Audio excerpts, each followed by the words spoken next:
AP ప్రభుత్వం కొత్త ration కార్డులపై కీలకమైన అప్డేట్ ఇచ్చింది. దీని గురించి తెలుసుకునే ముందు మీకు మా ఛానల్ నచ్చితే లైక్ చేయండి. మరిన్ని అప్డేట్స్ కోసం సబ్స్క్రైబ్ చేయండి. టీడీపీ కూటమి ఎన్నికల్ని గెలిచి ప్రతి పథకాన్ని అమలు చేసుకుని వస్తున్నాయి. దానిలో భాగంగా కొన్ని పథకాలు ఇంకా పెండింగ్లో ఉన్నాయి.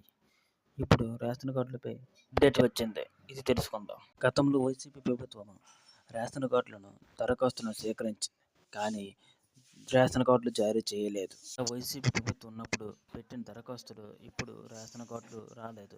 దీనివల్ల ఎన్నో పథకాలు వాళ్ళకి రావడం లేదు. ఇప్పుడు కొత్తగా పెళ్ళైన వారికి సర్టిఫికెట్లు చూపించి రేషన్ కార్డులు ఇస్తామని తాజాగా మనోహర్ గారు తెలిపారు. ఇంకా దీని గురించి జీవో ఇంకా రాలేదు. గతంలో వైసీపీ ప్రభుత్వం ఉన్నప్పుడు ప్రతి సంవత్సరం జూలై, డిసెంబర్ నెలల్లో పెండింగ్లో ఉన్న దరఖాస్తులను సేకరించి రేషన్ కార్డులు జారీ చేసేది. అదేవిధంగా 2023 జూలై వరకు దరఖాస్తు సేకరించింది. డిసెంబర్లో సేకరించలేదు. ఎలక్షన్ కోడ్ రావడం వల్ల ఎలక్షన్లోనే ఉండిపోయింది. ఇలా దాదాపు 10 లక్షల మంది దాకా రేషన్ కార్డుల కోసం ఎదురు చూస్తున్నారు. ప్రస్తుతం ప్రభుత్వం దసరా కల్లా రేషన్ కార్డులు జారీ చేసే పరిస్థితిలో ఉన్నట్టు తెలుస్తుంది. మీకు మా ఛానల్ నచ్చితే లైక్ చేయండి. మరెన్నో అప్డేట్స్ కోసం సబ్స్క్రైబ్ చేయండి.